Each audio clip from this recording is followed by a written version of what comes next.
I remember praying another prayer and I said, okay, God, if I'm really not who I think I am, like, let me try on. Maybe this other person's perception, is there some truth in it? Because it's triggering pretty hard right now. If I'm not who I say I am and my reputation is built on a lie, then take it and I'll rebuild. I'll just rebuild it as a more authentic version of me.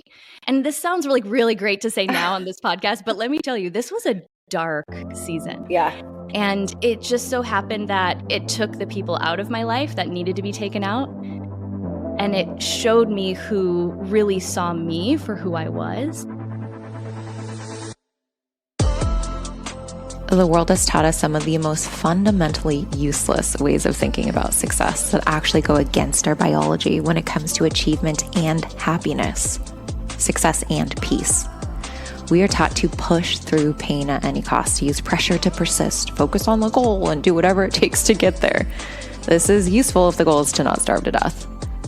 But success by any means necessary comes at a remarkable cost to our future self. Our mantra around here is not a penny from pressure, only pleasure. The More Alive podcast exists to lead us into a new way of achieving and replace outdated advice that threaten the dream life that actually makes us feel more alive. I'm your host, Andrea Crowder, mom, truth teller, and lover of daydreaming, here to help create a world where we all feel more alive. Welcome to the show.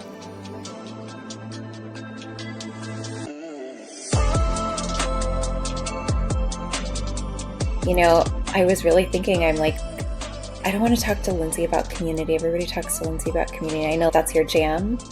And of course, like, people are going to want to learn from you and hear about that. And I think people will get that just by you being you and how you communicate. But every conversation that I've been having with someone lately, or anything that's been really present in my life, is like, what's on the other side of, like, I need to build community is like a symptom of what?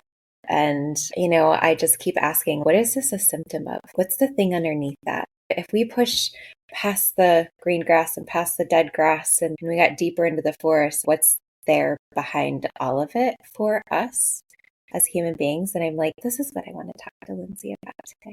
These are my kind of conversations. I'm like, yes, if we could just dive into the depths of the soul in the first 5 minutes, that's my preference nowadays. I've never been great at small talk. I'm really bad at it now.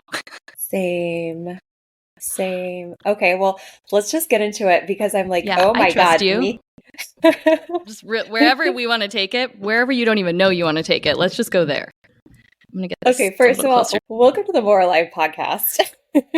I'm like not even going to chop any of them. Great. You know what that's honestly what people probably want to hear is, how do we just hop on and connect as girlfriends before we even are trying to make content? I feel like that's the kind of content I'm loving to create right now, is the most authentic content where it's a little bit of both. I think we are craving that as a society. We want more authenticity from people, which is a word that gets thrown around a lot. Yeah. But we can feel it when it's there and we can feel when it's missing. Yeah. You know? Authenticity just means truth. Am I telling the truth? You know? Love that. And I had Jen from Iconic Magazine interviewed me on her podcast the other day, and she's, Andrea, would it be okay if I just asked you a bunch of questions because I'm going through some stuff and I could use some help? And that was the whole podcast. And I was like, this is the best interview ever. The best, right? I love that. Well, to give people a little bit of an update about who you are and how I know you, I know a lot of my audience will already know you. I'm sure many of them have been to your beautiful event that I got the pleasure of experiencing last year. But I ran into Lindsay at Rachel Luna's event years ago, and we met each other in a hotel room after an event. And it was like, who are you? And it was the best, as one does, the best girl talk ever. Just everybody sitting on the bed like they've been best friends for years. And all of us made each other this promise of we would support each other's events. And last year I was like, it's time. I have to go to Lindsay's event. I have to make good on that promise. And it was the right time. I actually have checked in every single year and I'm like, God, can I go? Yeah. Every year. That's a real thing too. Yeah, exactly.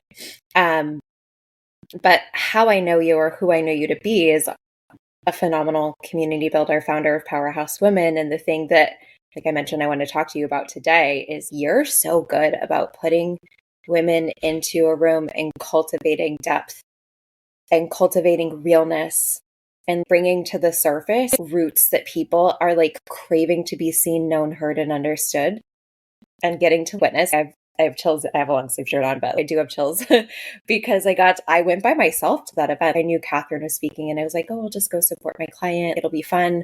I really want to go support Lindsay.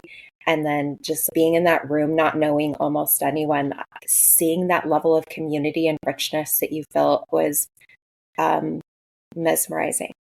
I'm like, I don't want to ask you about community, but I'm like going to ask you, I guess, what do you think about when you're bringing women together in a room where you're like, I want to create something that's real for people? What is it that's going inside of you? Is it like something that you were craving and couldn't find? Like, help me to understand. It's actually taken me a little while to be able to articulate what the process feels like within me that has the external result that people see. Because part of it, I've had to just accept that it's that zone of genius that I don't know how I know to do certain things. I just follow my intuition deeply on every level. My human design is also, I'm a 2-4 generator. So the 2 that's actually what Catherine is too. We both have that in common. The 2 part of it, the numbers in human design, part of my gift is that I don't know how to explain what I know to do, but the things that I'm really good at, I'm just good at them and I don't even know how or why. I think combining that with understanding who I am as a person, I even said to you, I was like, let's just go deep into the soul within the first 5 minutes. That's the kind of connections I crave in my own life. So it started as a simple desire to create that depth with women who were thinking as big as I wanted to think. And what I now realize, and I can put into words, is I was looking to create a space that didn't exist for me at the time. Now there are other spaces, or I just have these friendships. I can create this for myself on demand. But what I didn't have at the time was a space that felt equally safe for me to be seen as my biggest version of myself. I could share my wildest ambitions. I could share and be really proud of the things that I'm great at and not get that little side eye or feel that undertone of that makes me uncomfortable because I'm not thinking that big.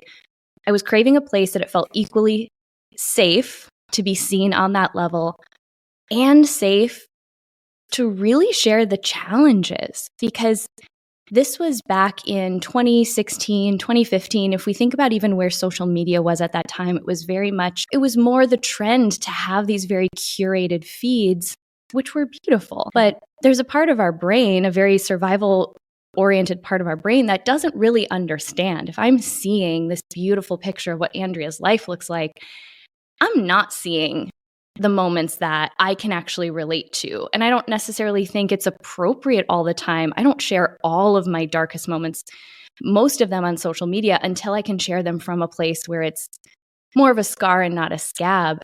But it kind of fucks with our brain, because then we are constantly bombarded with what looks like this highlight reel.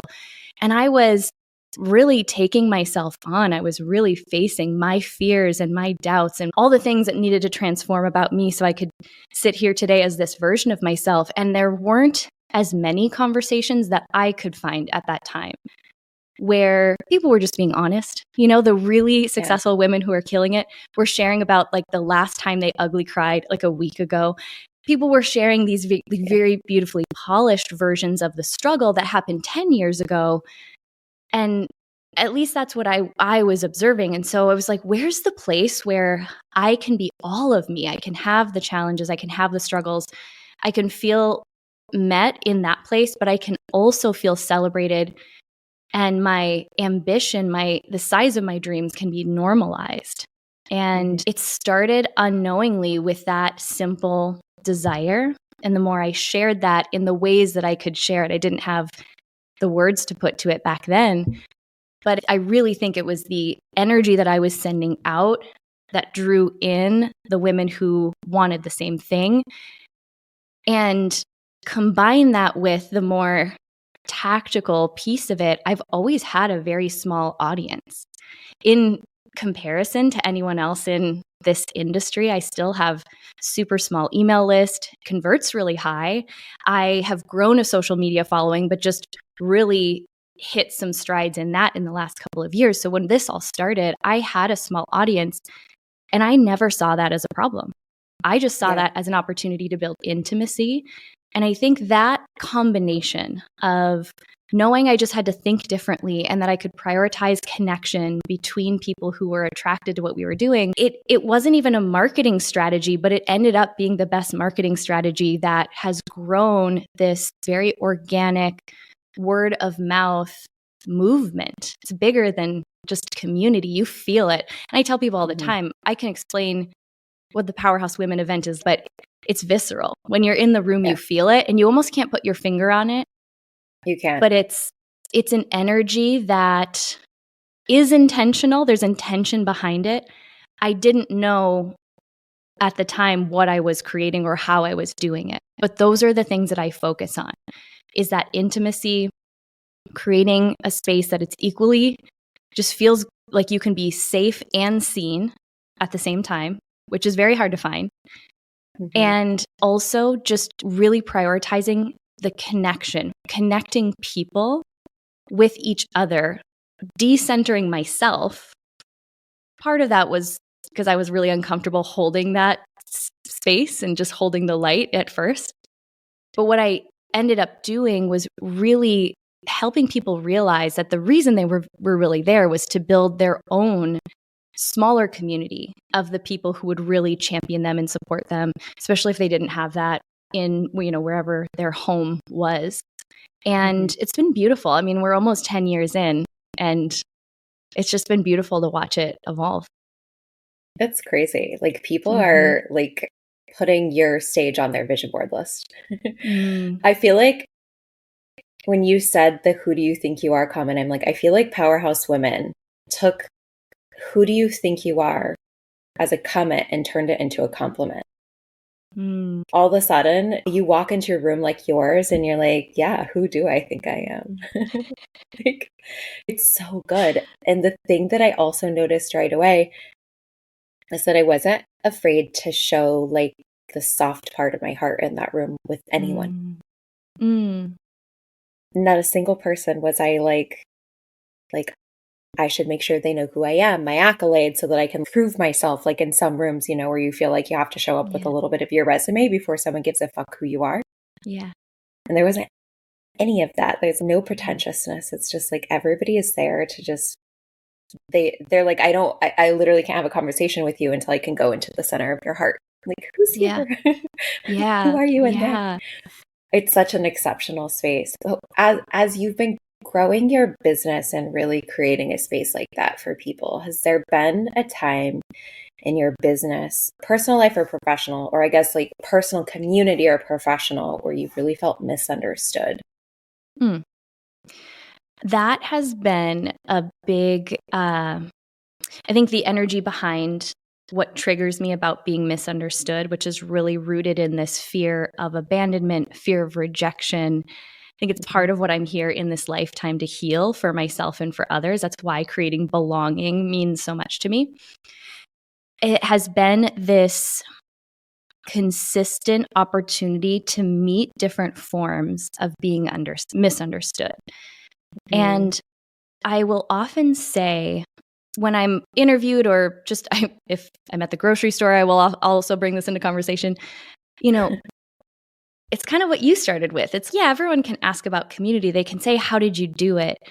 What I wish more people would ask is, who did you have to become? Because what they're seeing is just the external result of deep internal changes I've made and had the opportunity to make. And for me, in this lifetime, a lot of my opportunities and triggers and tests come in the form of realizing how important it was to me to be seen in a certain light, to be seen as a good person, for people to know, like if someone could see inside my heart, they would really see this endless love for all people. I've tried this on with people I could easily hate right now.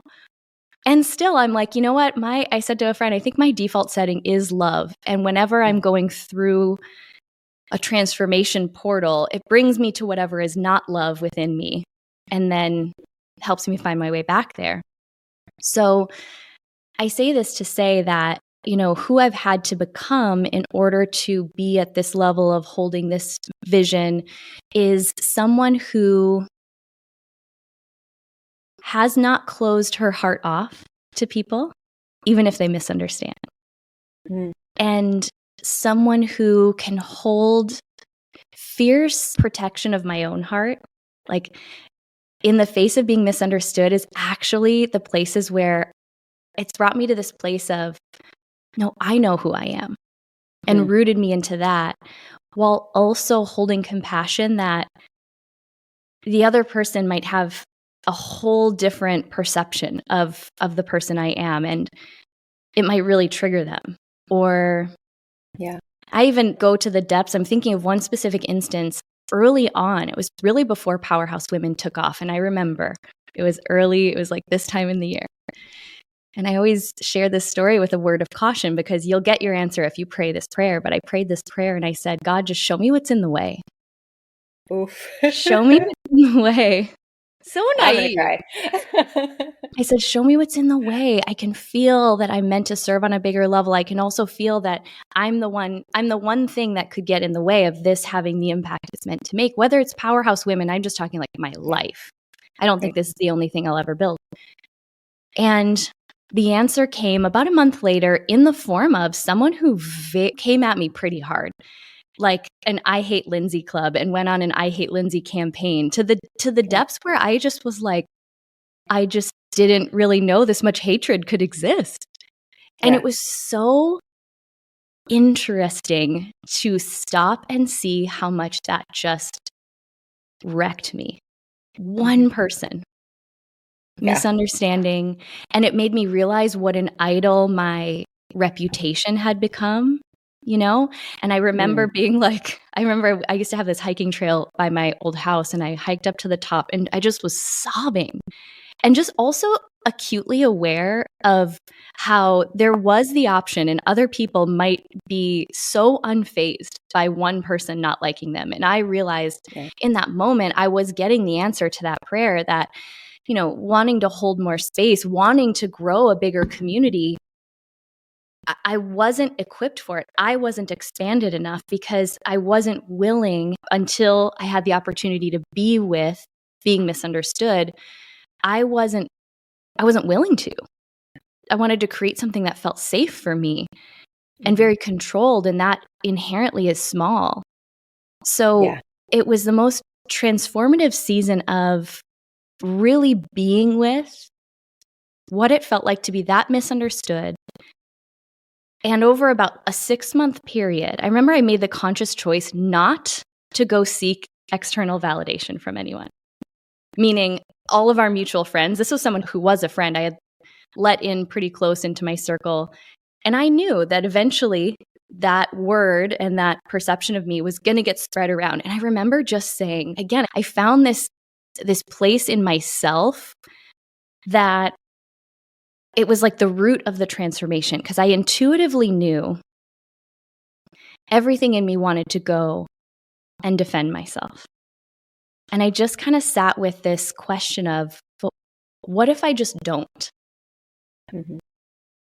Am I willing to surrender the thing that I think, is so important to me? It's like my ego just wanted to believe that, oh my gosh, like if people think this is true, what does this mean? All this bullshit.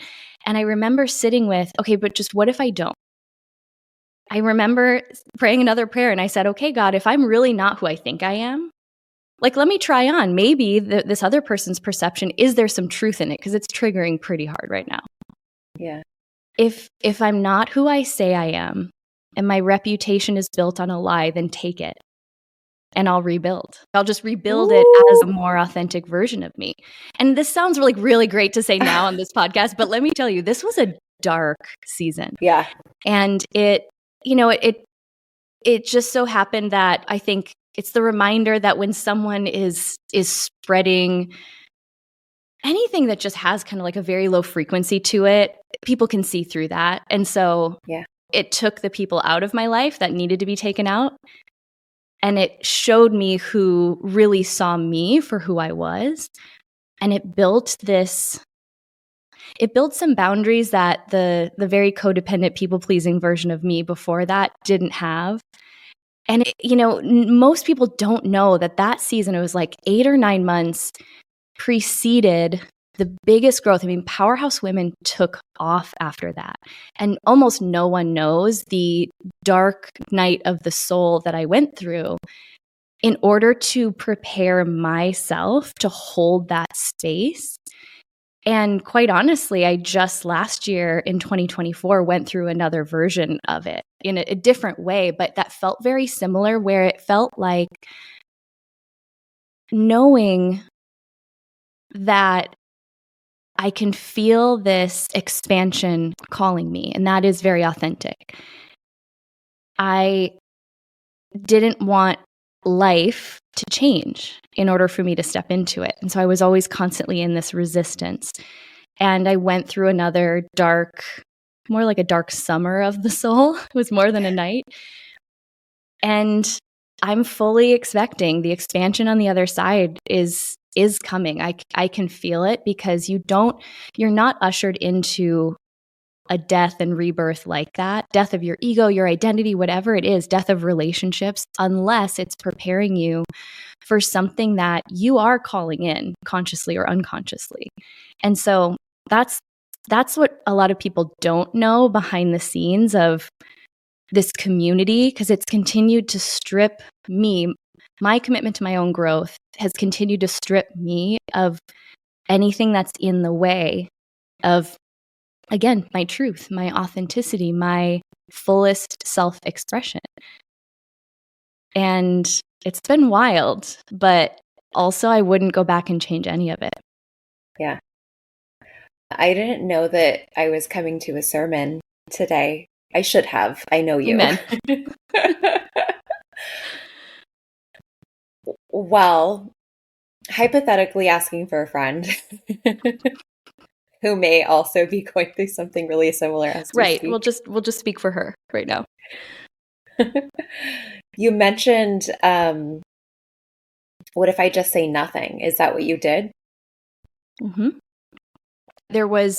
So my husband at the time knew, because that's like the person who's closest to you. And then I had a really, really good friend who was the first person that this other individual kind of shared her side of events with. And I remember she called me one day, or we worked out together, and she's, "Oh, I'm going to happy hour today with so-and-so." And she goes, "I should have known, because your response was kind of like, 'Oh, cool.'" And I just let it. The FaceTime I got afterwards, she goes, "Why didn't you tell me?" So there were two people sort of like who knew what was going on, not because I had, gone and enlisted support or whatever. And it felt like I could feel my ego fighting it, because I just wanted, it was like it hurt so much. It hurt the part of me that had to die, that part that just like really was attached to how people saw me. It hurt so like physical pain. It hurt. Yeah. And so the medicine is usually the opposite of what we really want to do to get a quick fix in that moment. That's the hardest part. It's not like you don't get the transformation. You just slow down the transformation if you default to getting a quick fix of, in this case, validation.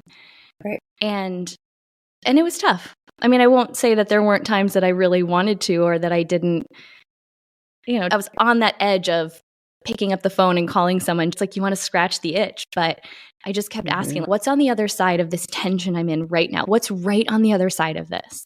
Yeah. It was like a moment by moment thing for, like I said, a good 6 months. I know you have a network marketing background too. This was the beginning of the end of my network marketing career. So to even play this out even more, it was more than just a friend, a contact. It was like I got kicked out of the 5,000 person like Facebook community I started. And it was kind of also a universal, it was God saying, "You've overstayed your welcome. You want to go build this other thing, and you haven't left yet." So there were a lot of other lessons in it. A lot of things like very tied to the ego. And so for your friend, or for anyone who's listening to this, because here's what I know. Not a day has gone by that I don't hear from a girlfriend who's just in the thick of it with some area of life right now. You are being tested. Things are being stripped away. Things are being revealed. And it's so easy to sit here on a podcast and say, there's something great hidden inside that for you. But when you're in it, you feel like, what the actual fuck? Okay, so I have so many follow-up questions. Okay, so one of the things, and obviously the friend is me, so we'll get straight to the meat of this. And one of the things that I have noticed is one of the identities that I have laid down. And I thought that I had finished laying it down with the end of my marriage and at the end of 2021, like more formally in 2022. But was that I had been on this spree of playing Captain Save-A-Ho. Like my Kate was firm and secure. Yeah. Starting with my mom and then friends. And then, when you're identified as the strongest person in the room who kind of never cracks visibly, it can be easy for that identity to feel comforting because there is a sense of control around it. And I have realized that there had been some relationships that I hadn't really fully seen, that I was still like attempting to save people and like laying those relationships down and letting them fall away. I described it the other day to a friend. It's like if you try to suffocate an iguana, I live in Southern Florida, so they're everywhere. If you try to suffocate an iguana, like it's going to lash back at you. Right. And for a while, it's going to get worse before the oxygen stops. Right. And so that primal part of our brain, when we remove oxygen from a relationship, obviously this is very metaphorical. Not talking about removing oxygen from anyone, but a thing, like oftentimes things can get louder before they get quieter. And I got the same message, like, Andrea, shut the fuck up. Just stop. Just stop. But that sensation of wanting to be like, no, but don't you see me? Remember this is so fucking hard. It has honestly been one of the greatest challenges of my life. I've seen it in every relationship that I've realized that can't move forward with me, ending, relationships with men that I've dated, in the season before I met Keith. And I noticed this thing that I was doing. I became so hyper aware of my behavior when I completed this relationship with this guy at the end of 2023. And I would start to text him and I would notice that when I was trying to control his perception of me, like my thumbs got tighter. Oh, whoa. And I could like even see it. And then I would notice it in my thumbs and I'm like, whatever I just typed has to get deleted. And that is like kind of the beginning of the end of this pattern for me of trying to control people's perceptions of me, because as what happens for you, the truth always comes out. But now I do understand why the Kardashians have everyone sign an NDA. I almost had Keith sign one the other day. Well, and my boyfriend. When you say the truth always comes out, it's on both sides, meaning there's a part of me that very much wants to be like vindicated. So what I mean by that is my real work in the communication I received. In this case with that woman, it was a text, one of those you had to click and it unfolded into a lot of paragraphs. So there was a lot to be said, and noticing, what do I react to immediately, like that, no, I'm not, or I want to give you examples of how this isn't true. And just sitting with, where is the truth in this? Yeah. I might not find any, but the truth always comes out. And if I'm just using these triggers to reinforce the ego dance and the mask that I've created to feel safe in the world, which I'm not even mad at myself for doing that. I think that's what therapy has really taught me, is like that same level of compassion for myself. Of course, Lindsay at 6 created that. That was so smart of her. That was like literally so brilliant. And right now, is it is it helping me have the kind of relationships that I want? And that was part of the shedding I went through last year, is I realized that in these places that there's just this subtle inauthenticity of not being able to say the full truth, and realizing what self-abandonment it required for me to keep being in those dynamics. And it's like, then when you see it, you can't unsee it. And there's only one thing to do, which is to speak the truth with love and be with the consequences, and let it reveal truth for you, for anyone else involved. And we can't control whether the other person sees the truth that's available for them. I can only control what truth does it reveal about me. And then just sit with, oh, wow, okay. I feel like this is reflecting back to me that I can come across sometimes as having an ego. Ooh, that feels icky. Let me just sit with this. Okay. Can I just find a way to be accepting of like my ego and what it does for me, what's trying to do for me? I don't know. It's like the more I've sat with the uncomfortable things that I didn't want to be with before, you think it's this solid thing. And the more you give it attention and really acceptance for what it is, it kind of starts to turn into this fuzzy, hazy, like it's there, but you realize what an illusion it always was. And I don't know, then I'm kind of in this weird place now where I'm like, fuck, I don't know who I am. Because everything I thought I was really was just so built on this program. And so it's been actually like, I don't think that's talked about enough. Like the deeper you go within yourself, you kind of lose your entire identity, which is a powerful place to be, but very disorienting. Like I'm still just not quite grounded to anything because I'm not who I thought I was, and I'm not motivated by the things I thought I was before. So I'm just kind of out here floating and like still showing up, but not quite sure who I am. Oh my God, I was just having a conversation with a close friend who'd been really, really struggling. And we were talking about, I was going to try to look at what I texted her, but we were talking about identity. And I was like, so identity is the thing that's fixed. It's the thing that was true on day one, and it's the thing that's true on your last day on earth. And so everything else is an experience, which just means an experience is just what it feels like to have energy pass through you, just a form of energy passing through you. And she said that she was really struggling with connecting to herself. And I was like, so who were you on day one that's still true today? If you were to go, like we started with, past the dead grass and the green grass and all of the things that are just kind of in the path along the way, and you weren't deeper into the forest, what's the thing that's always been there? What's the thing that's been and is? And she was like, childlike wonder, truth, connection, honesty. And I was like, that is who you are. That is the thing that I think we oftentimes really think like where I've been is who I am, versus just a pit stop along the way to the next pit stop along the way to the next pit stop.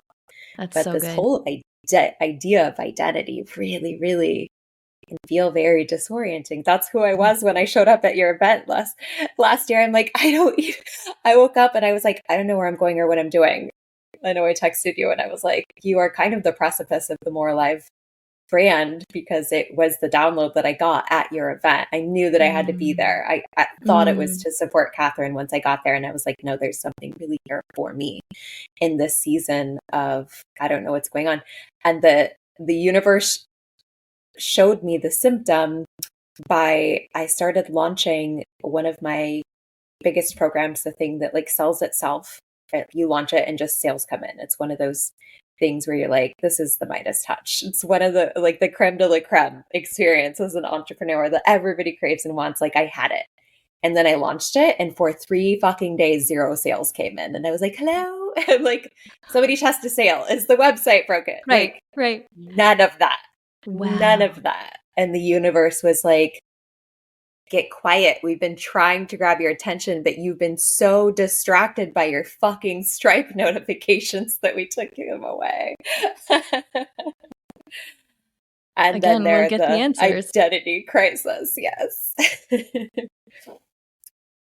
Okay, so if you were to pray a brave prayer today, not just for you, but for all women, what would that prayer be? I think it would be the same prayer that I did pray, but with an addition. It would be, show me the way, but then show me what's in the way. Because I think it's less intimidating to ask, show me what's in the way, if we understand that that is the path. That is the path to getting the thing that you want. And the thing that you want, the desire that you have, whether it's to build a business or it's just a lot of the women in our community, it just starts with just this feeling inside that you can't shake, that you are meant for something more. You don't have to know what more is, but it's that more is an invitation to dive into this work that we're essentially talking about. And the more times you've been through a correction, we'll call it, or these lessons that we've been sharing, we can share them with reverence for ourselves and the women we've become. We can share them even with gratitude. That sounds so fucking cheesy when you're in it. You're like, there's no way I'm going to be grateful for this. No, you might. You really might. Because there's no way you could have become the version of yourself who has the thing you want without walking through that path. So, I still love to ask, show me what's in the way. But I couple it with, give me just a connection to the bigger purpose, why I'm here. Because I think when we're anchored in the fact that there's a purpose for it, it makes it less intimidating to face the thing. Because especially the first few times that we face it, mine is deeply rooted in a fear of rejection and abandonment. So guess what I get to confront when I want to go to the next level? Another form of rejection and abandonment. Yeah. To the point where now it's not quite as, I don't think all the lessons have to be the gut punch that some of them are, especially when we realize that it's all an illusion in a sense. The events are really happening, but the way we're perceiving them is showing us the answer to that question.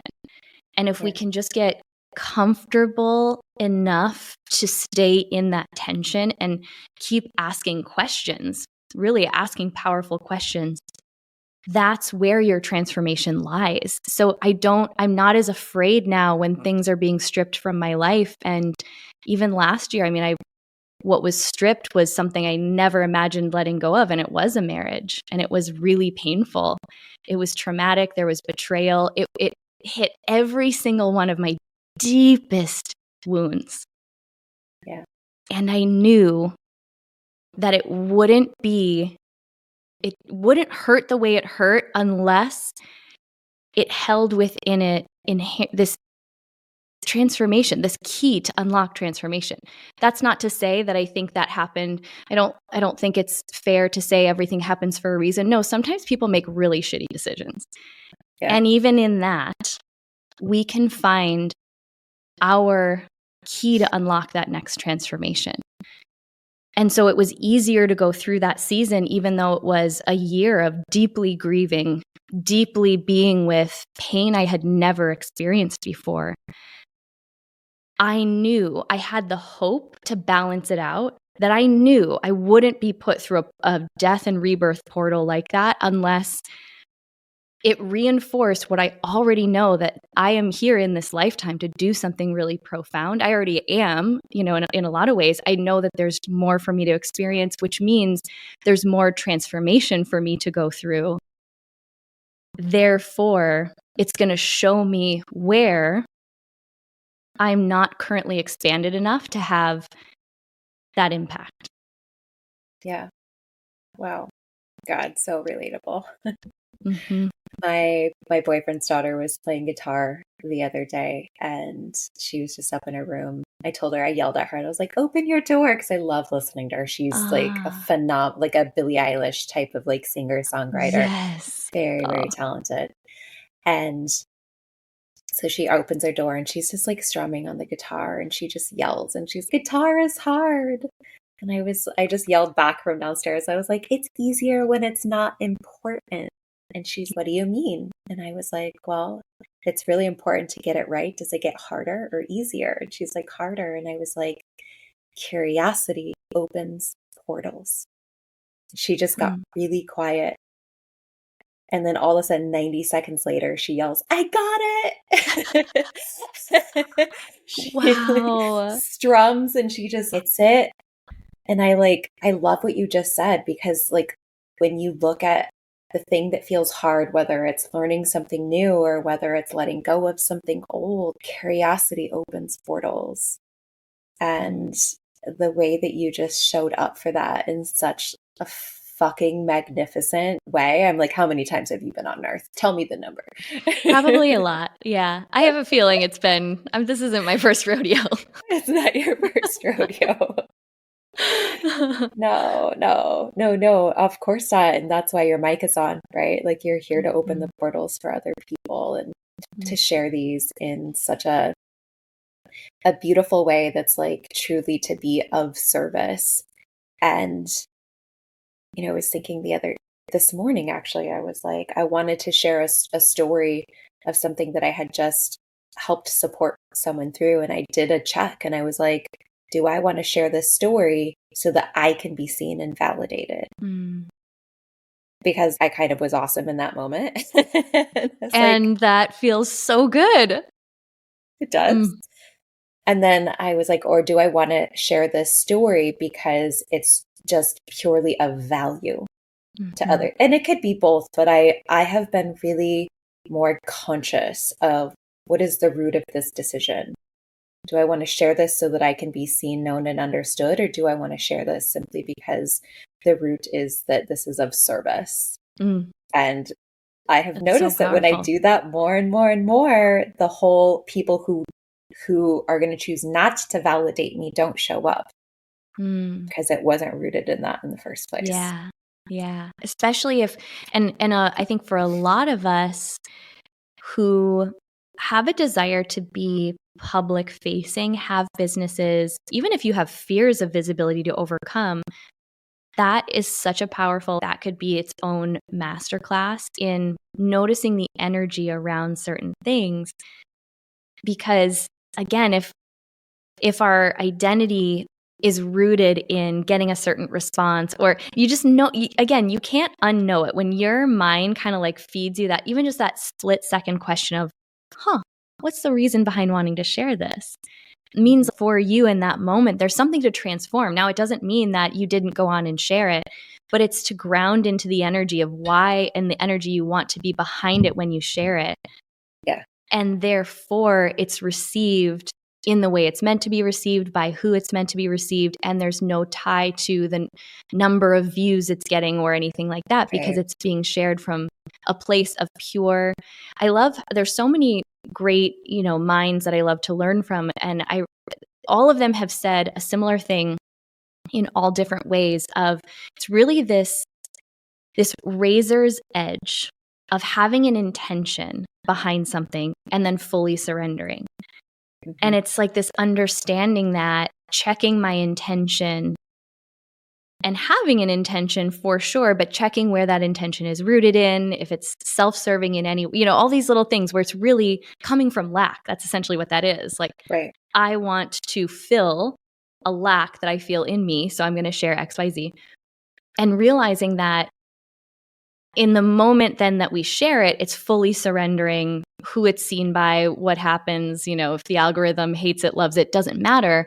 Because if we can, and I think, especially as business owners, I'm sure you have a lot of business owners who listen to you, it's realizing if we can dial in our energy in a moment-to-moment basis like that, that is where you become so fucking magnetic and powerful. And we all have egos. No, we're like walking around in this human experience. We're going to have moments all the time where we realize, I 100% wanted to be seen in that moment.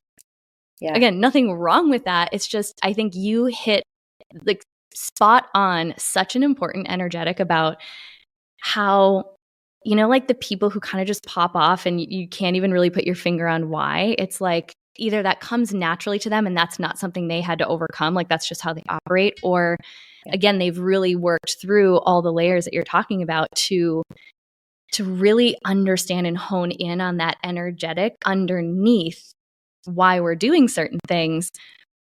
And you can feel it. It's like it's this nuance that you just can't unfeel once you are present to it. So that's what I'm taking away today. That was powerful. Yes. Beyond the results that you get from it, just like how you sit in it feels so much better. Right? It's just like the tension that you would feel in your body when you initiate something from a place of like fear or control or lack melts away. And like the softness in your body is just different, whether you get something from that or not. That is your getting. It's so good. It's so fucking good when you just exist and create for the sake of existing and creating. Yeah. Well, I think what I heard in what you just said is then it's the true energy of receiving it versus I'm out here to make this happen, which takes away the power of the true giving and receiving energy that I'm always trying to understand deeper, Yeah. That's so good. 100%. There was this like wild event that happened yesterday that I recognize now that I'm like, that was a test of me if I was going to put my cape back on. This like fight broke out on my street yesterday. I don't know if you saw my post, but like one of the guys who's moving my house and moving in with my boyfriend right now, one of the movers got into a street fight that I hired. And I'm like, I literally had to check in moment by moment of, am I running into the situation to stop it, to save it? I'm about to get into it. Now am I in a street fight? What is happening? Wow. Yeah. Wow. Yeah. Yep. It was literally such a moment of actually celebration for me where there was genuine discernment of, no, I'm here because this man and I have an agreement. Like it turns out that he had been stabbed by a woman earlier in his life. And so when somebody started yelling at him and then someone stepped in because he called her a bitch, and which of course he shouldn't have done, but another guy tried to defend her, pushed him, he swung. It was a whole thing. The cops by the end of all of it were like, this is everyone's fault. Everyone go home. Yeah. Nobody's going to jail. You guys are all idiots. Yeah. But he was, he's the scrappy Hispanic guy against the white woman's word, right? And so now I'm afraid I'm going to go to jail and like freaking out. Now he's like popping off at the cops. And I had the opportunity to just be present with him and see him and learn what was really going on with him. And he actually let me give him a hug and cried in my arms in front of the cop. And it was like such a sweet, sweet, special event. But I'm like, the whole time I'm like, can I give him a hug? I'm like checking in with God for every decision. Can I offer this man a hug? Can I offer to assist? Because that man was going to jail if he didn't stop yelling at the cop, right? Like it was such a beautiful moment of like celebration of, it was an opportunity of genuine connection without me like trying to save someone. Yeah. I'm like, oh my God, am I doing it? Well, and I feel like the other highlight I want to pull out of that is, so in your work, the version of Andrea doing her work in the world is those moment to moment check-ins, can I proceed? Green light, red light. Is this me dipping into old patterns and being so present and aware of how you could contribute light to a situation that could have just been perceived in so many different ways. And like when I think about our world and without getting overwhelmed of how it could be so easy to feel helpless. How do we change? How do we get people to get along? How do we bring understanding? I think it's realizing that each of us have our own assignment. Our soul has its own assignment, the thing we're really here to work on and transform into light, because who knows, the superhero version of you might not have had the level of compassion that that situation called for. And just Right. such a beautiful example of how each of us doing our work is the way we transform the world. Yeah. And that's like, I don't say that without also acknowledging that that's not an easy task. And it also, we may not see the full, might not see the light that we want to see in the world come to fruition in our lifetime. But whenever I feel overwhelmed by just the weight of what's happening in the world and the tension that my soul can like very viscerally feel, I go back to, how can I practice that in my life today, in my circle? If I want to see compassion, for people and for certain groups, and if I want to see more of that, okay, who am I not offering compassion to? Who am I right now so tied to my view of that one person? And if I can focus on transforming that, knowing that light does ripple. Yeah. And it's not the easy choice to make, to take it on at that level of my personal work. But like, I just really do want to honor that moment and honor you and all the work you did to show up as that version of you, because that is how we actually heal the world. Like, we started this talking about community. We're all a part of this community called the human race, and we're so much more connected than we are being told we are. Oh my God, yes. What is your wish for 2025 for people, for our community called Earth? Humanity. For Earth School? Who is it that, I forget who calls it that, Earth School. Oh, I've been listening to this new, the podcast is new. I'm newer to his work. Gary Zukov is his name. He's this older gentleman. He's written some books that I heard mentioned over and over and over again. Anyway, he calls it Earth School. And I really like that. Wait, was he just on the School of Greatness podcast? He could have been. I don't know. Maybe. Okay. He seems like our type of dude. But gosh, what is my wish? I feel like that feels like such a big question, because I think I very much focus on my place in the world. It's almost overwhelming for me to open up my awareness to, Earth School and everyone in it.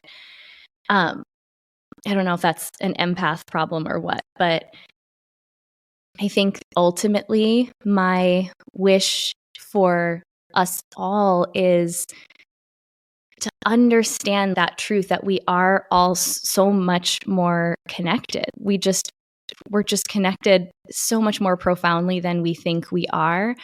And that even challenges me sometimes, it challenges me in terms of thinking of people or situations where, there's one situation in my life right now, I'm like, I would never act like that. And then you better believe in 30 more minutes, all of a sudden a thought will pop into my mind about how, okay, maybe I didn't do that exact thing, but here's how that energy also exists within me. It's like that whole idea, if you can spot it, you've got it. Okay, I may not have betrayed my partner in our marriage, but okay, where do I self-betray? Where do I betray? So anyone who I want to judge, it's like, in that moment, again, I just take it on at a personal level because that's what I can control. And I think if we just really can understand that as we're doing that personal work within and working to love the people who've been gifted to us in our, micro communities, and transform ourselves into the best version that we can possibly be, that would be profoundly healing to the world. But what do I know? Just here for whatever round 1000 or something. But that's what feels like truth to my soul at this moment in time. I'm in total resonance of what you just said. If you can spot it, you've got it. Mm-hmm. Where have I betrayed myself? Absolutely. Mm-hmm.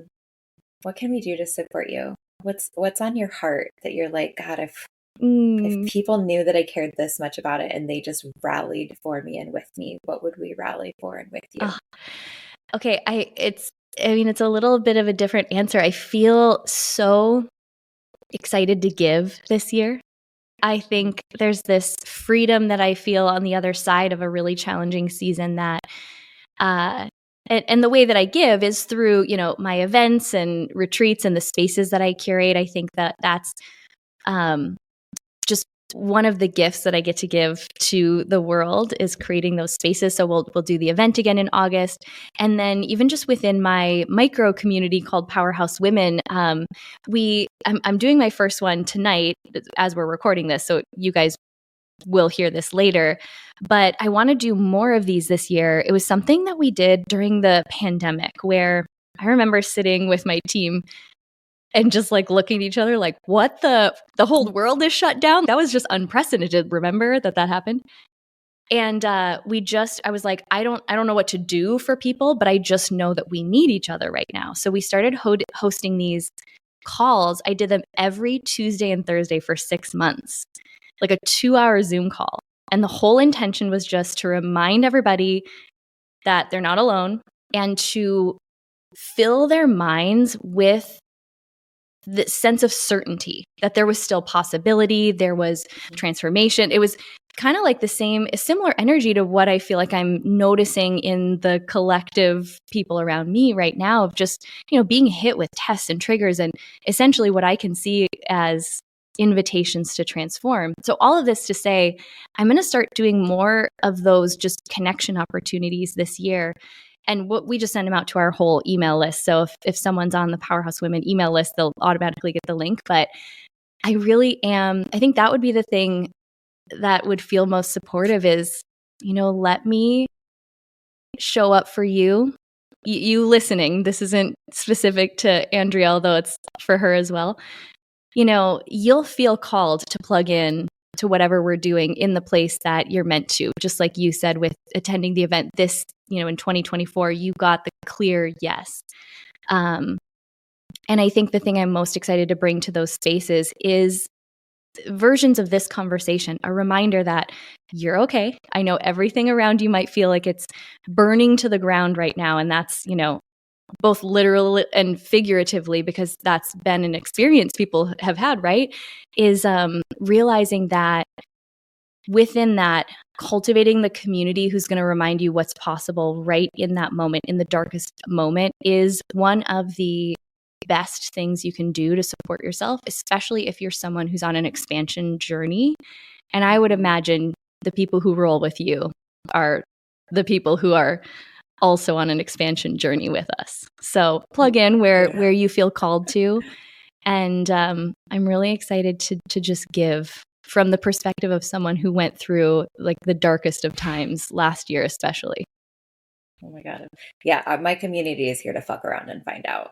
Yeah. That's us. You're such a freak. I'm like, what can we do for you? And you're like, I just want to give to you. But I just want to give to you, but I just want to give to you. Which, well, okay, if you want to do something tangible, then go listen to one episode of the Powerhouse Women podcast and leave a podcast review. That actually fills my soul so much to hear what people resonate with. And, that's honestly the best way you can help any podcast you love is review their shit. Truly. Okay. I will do that. And I ask everyone else to do that too. And then also my team and I are coming to Powerhouse Women this August as well. Yes. August 15th, 16th, and 17th this year. Yeah. I'm coming with an army in tow and coming back. As soon as I was there, I was texting everyone. I was like, everyone's coming, requirement next year. It really is that. It's like something, if you experience it alone or just with one friend, you want to collectively experience it with people. That really is kind of why it grows the way that it does, because everyone comes back and brings friends. Yeah. Yeah. So I hope that anyone listening, we'll put all links in the show notes for everyone so that you can creep on the actual event. But you guys just filter through your energy and see where the energy is. Is it in a live event? Is it going to the podcast? Everyone can listen to a podcast. You interview some really, really, really cool, interesting people. So 10 out of 10 recommend the podcast. And then this fun Zoom sounds intimate, delicious, and something that I also need personally in my life. So I know it's Lindsay, The best. And just this time with you has been the best. These kind of connections and conversations are just what actually give me life. So thank you. Same. Thank you so much. You guys, we are going to link everything in the show notes. So go follow Lindsay and Powerhouse Women on Instagram. Go check out what she's about. Hit up the podcast, all the things. Obviously, she's the real deal. And I love you so much. You are literally like such a fucking angel on earth. Love you.